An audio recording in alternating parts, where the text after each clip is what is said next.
Fala pessoal, tudo bem com vocês? Eu sou o professor Jefferson Comin, tá? E hoje nós vamos falar sobre a via das pentoses. Essa é a parte 2 da nossa aula, tá? Então se você não assistiu a parte um, volta lá, assiste a parte um, porque lá eu falo sobre a relevância de você aprender essa porcaria. É muito mais do que você tem que passar na porcaria de uma prova, tá? Então volta lá e assiste. E aqui na parte 2 nós vamos ver a via metabólica, tá? Como que ocorre a tal da via das pentoses. Antes de continuar, não esquece de se inscrever aí na porcaria do canal. Já deixa o seu joinha. Se você não tiver curtido a aula, depois você tira ele, tá? Ah, e comenta as suas perguntas aí, as suas dúvidas. É impossível você estar assistindo isso daqui e não ter nenhuma dúvida, tá? Então comenta aí para que eu possa te ajudar. Tranquilo? Então vamos nessa.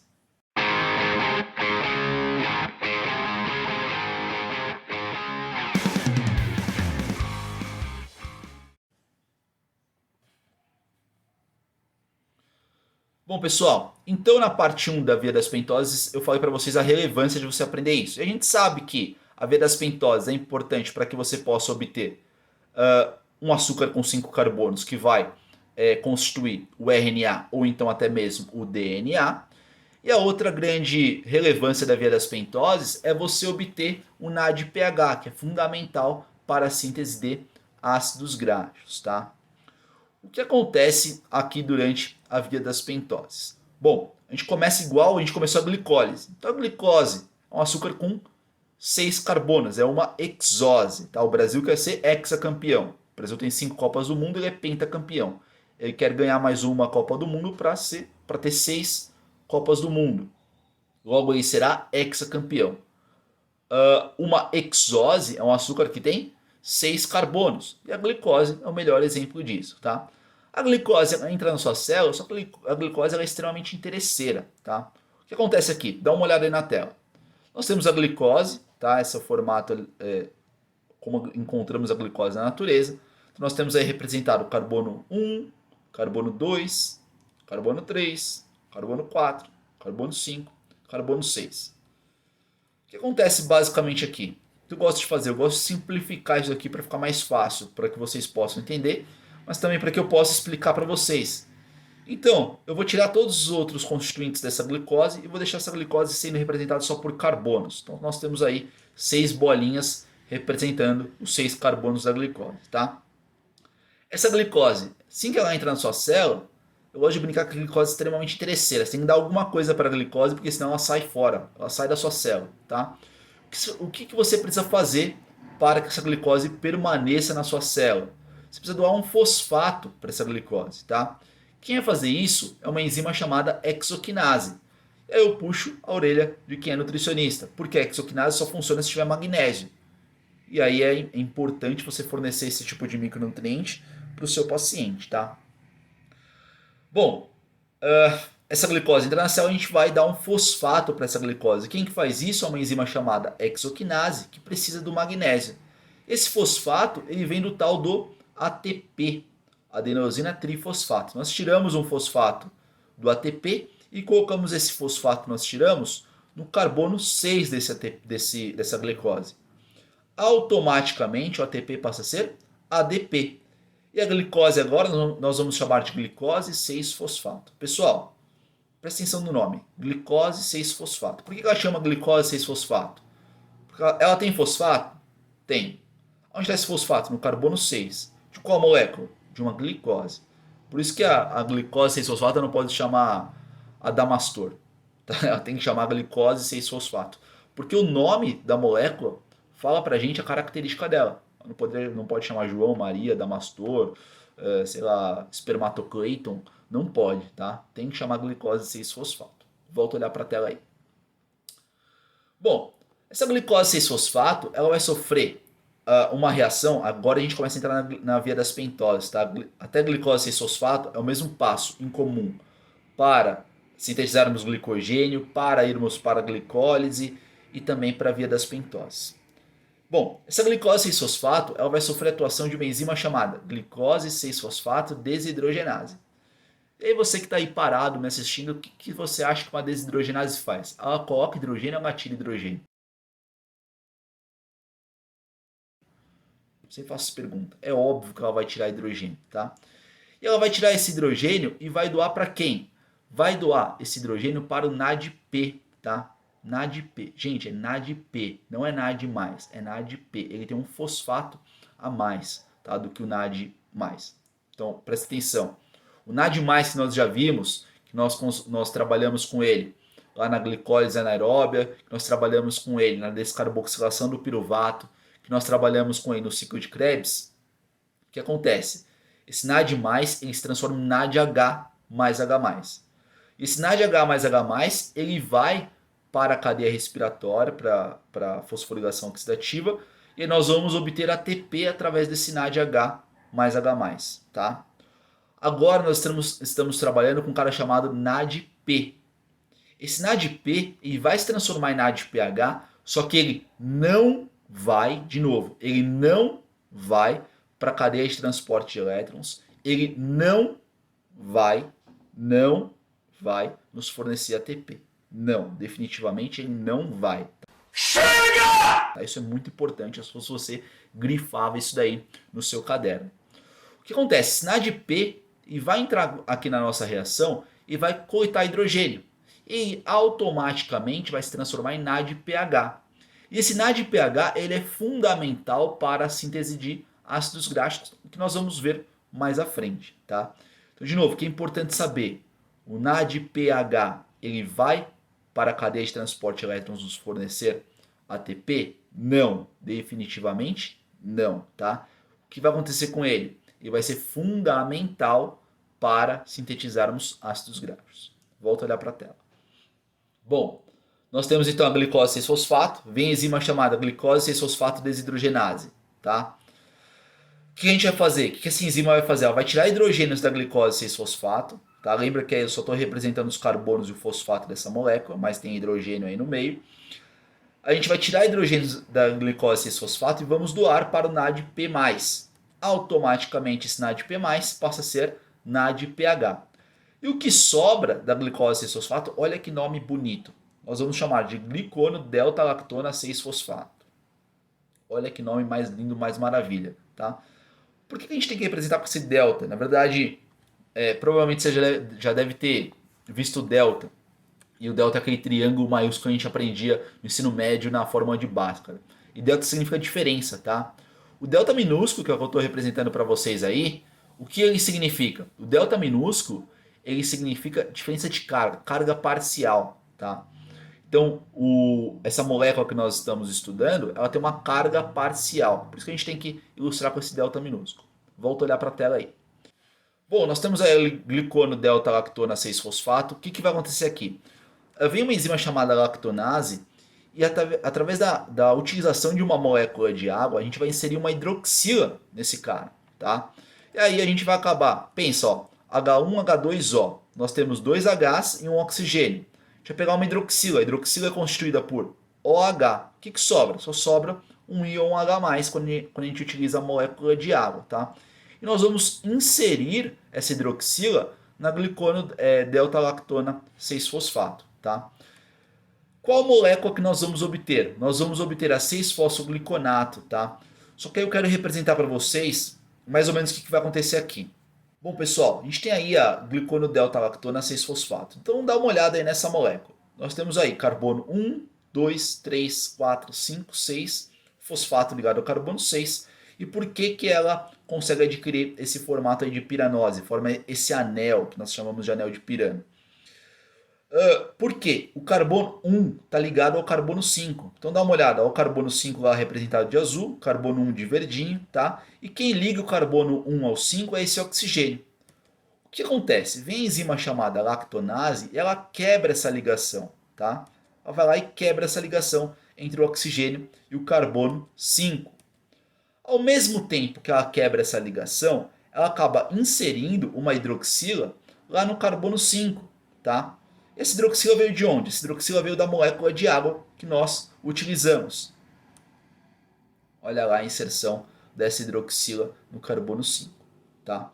E aí o que sobra, obviamente, da molécula de água é o íon H+. Tá bom. A lactonase, quando ela quebra essa ligação entre o carbono 1 e o carbono 5 que está sendo feito pelo oxigênio, ela insere uma hidroxila lá no carbono 5. E de onde veio essa hidroxila? Essa hidroxila veio da molécula de água, tá? Então a gente tem que pensar H1, H2O. Tem dois Hs e um oxigênio. A gente pega um desses Hs e o oxigênio e inserimos no carbono 5. O que sobra é um íon H+. E aí nós conseguimos obter a molécula chamada 6-fosfogliconato. Bom, o que vai acontecer agora com a 6-fosfogliconato? Agora a gente vai tirar um dos carbonos dessa molécula, tá? Da 6-fosfogliconato. E sempre que a gente tira um carbono, esse carbono sai na forma de CO2, tá? E para onde vai esse CO2? Nós estamos respirando agora. Nós estamos eliminando esse tal desse CO2. Volta a olhar para a tela aí.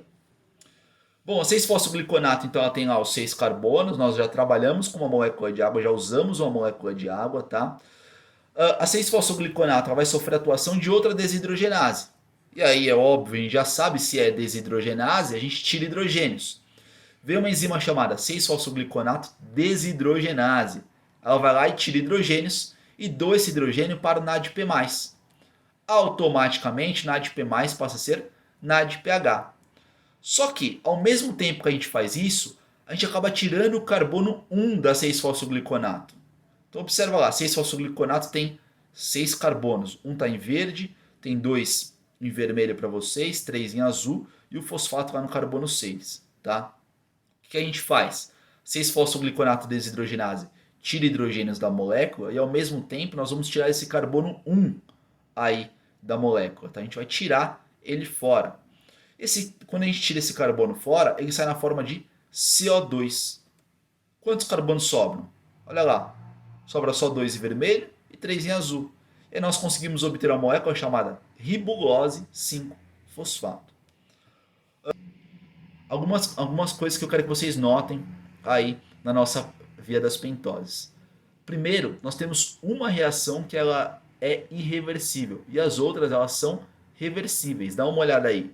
Então, ó, nós temos aí entre glicose 6-fosfato e gliconodelta-lactona 6-fosfato uma reação reversível.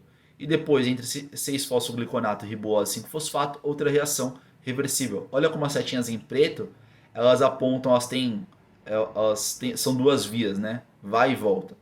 Só que entre gliconodelta-lactona 6-fosfato e 6-fosfogliconato, a reação ela é irreversível, porque a flechinha vai num sentido só, tá bom? E aí, pessoal, na verdade o que acontece aqui é que nós fizemos a primeira parte da via das pentoses, tá? Que é a parte oxidativa da coisa. Durante a parte oxidativa, nós conseguimos obter NADPH.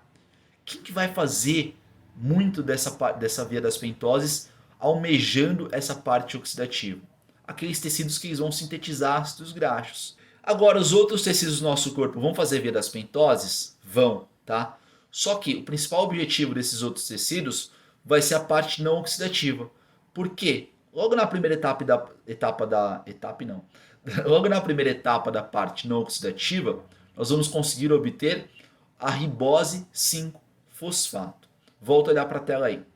Então, ó, nós temos aí a parte oxidativa, que é o que nós vimos. Nós entramos aí com glicose e saímos com ribulose 5-fosfato. Agora a gente vai para a parte não oxidativa. A gente vai pegar essa ribulose 5-fosfato. Olha aí, ela está com 5 carbonos dela. E um fosfato agora no carbono 5, tá? Que é o carboninho que está em azul aí para vocês, o último carboninho. Essa ribulose 5-fosfato, ela pode sofrer a atuação de duas enzimas. Ou de uma isomerase ou de uma epimerase, tá? Pessoal, o que eu costumo falar em sala de aula? Que o metabolismo é extremamente dinâmico. Ou seja, tudo acontece ao mesmo tempo, tá? Se eu perguntar agora para vocês, vocês estão em repouso, estão assistindo a aula em repouso, provavelmente qual substrato energético vocês estão utilizando agora? Se a gente para pensar, o seu coração está utilizando principalmente ácidos graxos como substrato energético. Mas você pode ter outras células que estão utilizando carboidratos. Então tudo acontece ao mesmo tempo, só que em proporções diferentes. Então nosso metabolismo é extremamente dinâmico. Só que volta, ó, tudo acontece ao mesmo tempo. O que eu quero que vocês imaginem agora é que a gente pegou 3 moléculas de glicose e passamos com essas 3 moléculas de glicose pela parte oxidativa lá da via das pentoses.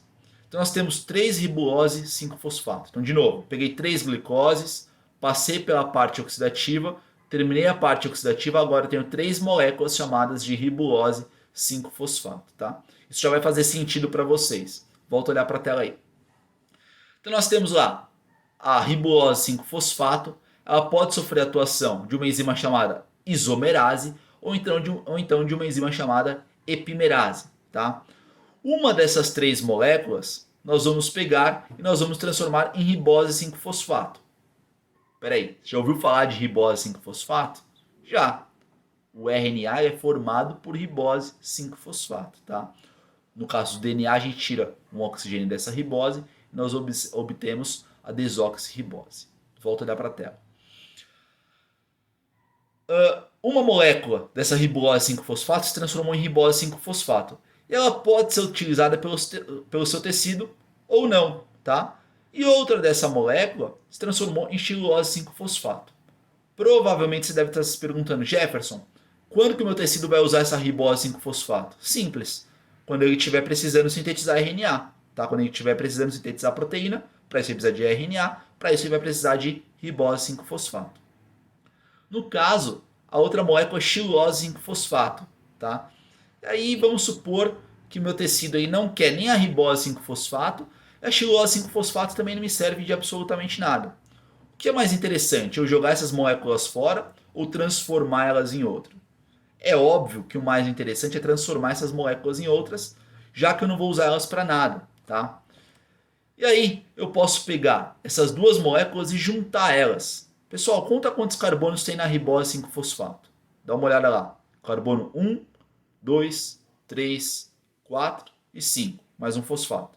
Na xilose eu tenho também 5 carbonos, olha lá. 2 em vermelho e 3 em azul. E um fosfato também no carbono 5. O que acontece? Se eu somar a quantidade de carbonos entre as duas moléculas, quantos carbonos eu tenho no total? Tenho 10, né? Tenho 10 carbonos quando eu somo essas duas moléculas, tanto a ribose quanto a xilose. O que eu vou fazer com isso? Eu vou juntar esses 10 carbonos e vou obter outras duas moléculas. Quem faz isso é uma enzima chamada transacetolase. Tá? A gente pode ver que é uma reação reversível. Dessa forma, eu vou obter uma molécula chamada gliceraldeído 3-fosfato e uma outra molécula chamada cedeptulose 7-fosfato. Pessoal, presta atenção. Eu peguei 10 carbonos, que eu somei ribose com xilose, peguei 10 carbonos, eu obtive uma molécula com 3 desses carbonos, chamada gliceraldeído 3-fosfato. E uma outra molécula chamada cedeptulose 7-fosfato. Por que isso aconteceu? Se eu tinha 10 e eu utilizei 3 carbonos para formar gliceraldeído 3-fosfato, me sobram 7 carbonos. Dessa forma eu consigo obter a cedeptulose 7-fosfato. Tá? Bom, o que vai acontecer aqui? Provavelmente você já deve ter ouvido falar de gliceraldeído 3-fosfato. Se você assistiu a aula de glicólise anaeróbia, você viu que na glicólise anaeróbia você consegue obter gliceraldeído 3-fosfato. Esse gliceraldeído 3-fosfato e pode seguir aí na via das pentoses na parte não oxidativa, ou esse gliceraldeído 3-fosfato pode simplesmente ir lá para a glicólise anaeróbia, ou ele pode ser utilizado para formar triglicerídeos. Afinal de contas, o que é um triglicerídeo? É um glicerol, que é o gliceraldeído 3-fosfato, segurando 3 ácidos graxos, tá? Mas volta a olhar para a tela aí. Quando eu observo gliceraldeído 3-fosfato, os 3 carbonos, eu tenho cedeptulose 7-fosfato, 7 carbonos. Se eu somar tudo, quantos carbonos eu tenho? Eu tenho 10 de novo, né? Vem a mesma enzima, chamada transacetolase. E nós vamos obter uma molécula chamada eritrose 4-fosfato. Só que peraí, eu tinha 10 carbonos quando eu juntei gliceraldeído 3-fosfato com cedeptulose 7-fosfato. Tinha 10 carbonos, só você somar aí. Somei tudo e aí eu acabo obtendo uma molécula chamada eritrose 4-fosfato. Eu tinha 10 carbonos, utilizei 4 para obter a tal da eritrose 4-fosfato. Quantos carbonos sobram? Sobram 6 carbonos. E aí eu consigo obter uma molécula que vocês já ouviram falar também, chamada de frutose 6-fosfato. É o que pode acontecer com essa frutose 6-fosfato. Essa frutose 6-fosfato, ela pode continuar lá na glicólise anaeróbia, ela pode ser utilizada para a síntese de ácidos graxos, né? Você continua lá na glicólise anaeróbia, faz a descarboxilação do piruvato, você obtém acetil-CoA.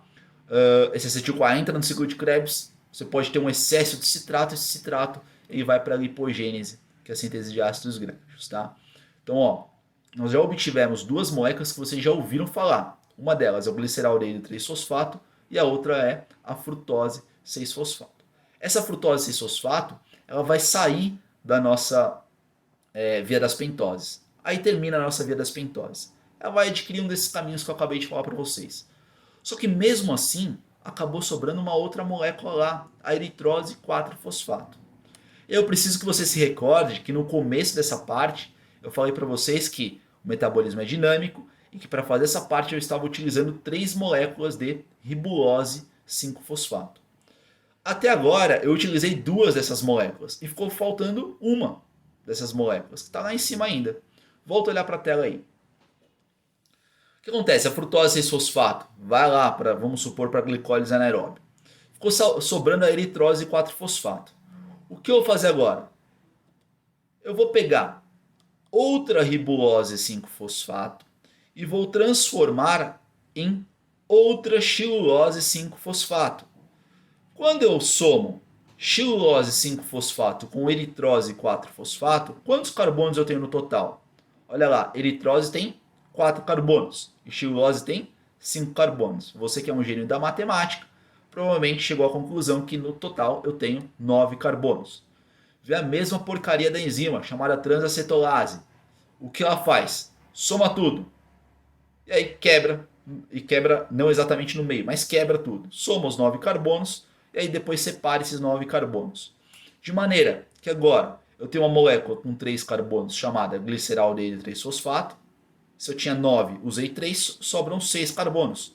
E o que sobra é outra molécula de frutose 6-fosfato. Dá uma olhada aí de como que vai ficar a nossa via das pentoses, tá? De novo, eu quero que você lembre que o nosso metabolismo é algo totalmente dinâmico. Dessa forma, vamos pensar que a gente pegou 3 moléculas de glicose.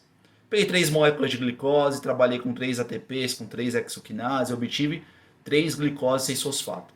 Então vou fazer todos os passos sempre com 3 moléculas, tudo bem? Vamos supor que ao término da via das pentoses na parte oxidativa, eu vou obter 3 moléculas de ribulose 5-fosfato. Sendo que, com 2 dessas, o que eu vou fazer com 2 dessas? Uma delas vai sofrer a atuação de uma enzima chamada isomerase. Nós vamos obter a ribose 5-fosfato.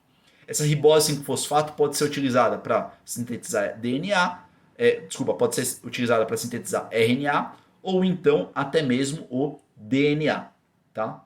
Só que vamos supor que o objetivo da minha célula quando ela entrou na via das pentoses não era obter ribose 5-fosfato, era só ter feito a parte oxidativa para obter NADPH, era só isso que ela queria. E aí por consequência ela acabou chegando aí e obteve ribose 5-fosfato. E ela não vai usar essa ribose 5-fosfato para nada, tá? O que será que vale mais a pena, eu jogar ela fora ou reaproveitar? É óbvio que eu vou reaproveitar, tá? Então, uma das ribuloses 5-fosfato que eu utilizei, lembra, eu tinha 3. Eu transformei em ribose 5-fosfato. Outra dessa ribulose 5-fosfato sofre a atuação da epimerase e eu obtenho xilulose 5-fosfato, tá? Quando eu somo essas duas moléculas, eu tenho 10 carbonos, porque cada uma tem 5. Olha lá, ribose 5-fosfato tem 5, xilulose 5-fosfato tem 5. Veio uma enzima chamada transacetolase. O que ela faz? Ela faz uma bagunça, ela mistura todo mundo e depois separa. Quando ela mistura todo mundo e depois separa, nós conseguimos obter uma molécula chamada gliceraldeído 3-fosfato e uma outra molécula chamada sedeptulose 7-fosfato. Então, de novo, você tinha lá ribose 5-fosfato e xilulose 5-fosfato, que somavam 10 carbonos. Fiz uma bagunça, misturei, separei. Eu obtenho uma molécula só com 3 carbonos, chamada gliceraldeído 3-fosfato. Peraí, 10 menos 3, sobra quanto? 7. Eu obtenho uma outra molécula chamada sedeptulose 7-fosfato, que tem os outros 7 carbonos. Bom, esse gliceraldeído 3-fosfato pode ir para glicólise anaeróbia, pode formar triglicerídeo, enfim, mas aí vai continuar aí na parte não oxidativa da via das pentoses, tá? O que acontece? Também vem a mesma enzima, chamada transacetolase, mistura todo mundo e separa. Quando ela mistura todo mundo e separa, nós conseguimos obter uma molécula com 4 carbonos. Nós tínhamos 10, tá? Quando eu misturei gliceraldeído com sedeptulose, eu tenho 10 carbonos. Misturei e separei. Obtive uma molécula com 4 carbonos chamada eritrose 4-fosfato. Espera aí, 10 menos 4 igual a 6. 4 eu usei para formar eritrose 4-fosfato e os outros 6 carbonos eu utilizo para formar frutose 6-fosfato, que vai lá para aquela glicólise anaeróbia que nós já vimos. Então eu já mostrei para vocês, essa frutose 6-fosfato vai para lá. Só que mesmo assim acaba sobrando 4 carbonos na eritrose 4-fosfato. E a minha célula não pode simplesmente desperdiçar isso. O que ela vai fazer? Lembra que eu iniciei isso com 3 moléculas de ribulose 5-fosfato? Eu já mostrei para vocês o caminho de 2. Ficou sobrando uma. Eu vou pegar essa última molécula de ribulose 5-fosfato e eu vou transformar em outra xilulose 5-fosfato, que tem 5 carbonos também. Quando eu somo 5 carbonos com outros 4 carbonos, eu tenho 9 carbonos no total. Tá? Vem a transacetolase, mistura todo mundo e separa. Dessa forma, misturei todo mundo e separei, eu vou ter uma molécula chamada gliceraldeído 3-fosfato, que tem 3 carbonos e um fosfato, só que eram 9 carbonos total. Eu tirei 3, sobram quantos? Sobram 6. E dessa forma eu obtenho outra frutose 6-fosfato. Tá? Então essa é a via das pentoses completa, tanto a parte oxidativa quanto a parte não oxidativa. Foda-se, foda-se. Pessoal, o que acontece aqui? Pode parecer confuso a primeira vez que a gente vê isso, tá? Mas depois que você pega a mão, acaba sendo bem tranquilo você conseguir entender. Você somar 4 carbonos com outros 5 carbonos, dá quanto? 9 carbonos. Quais moléculas eu consigo obter? Eu consigo obter uma molécula com 3 carbonos, outra com 6 carbonos. Então é só você, depois que você observa esses carbonos com um pouco mais de detalhe, dá um pause no vídeo aí, no slide, dá uma olhada. Quando você observa com um pouco mais de detalhe, começa a fazer muito mais sentido, tá? De qualquer forma, deixe suas perguntas aí nos comentários que eu respondo para vocês, bem simples, consigo responder bem tranquilo para vocês, tá bom? Espero ter contribuído com vocês. Eu vou deixar aí para vocês as minhas redes sociais, também o meu site, se você quiser me conhecer um pouquinho melhor. A gente se vê numa próxima aula e até mais. Até mais. De novo, até mais. Até mais. Falou!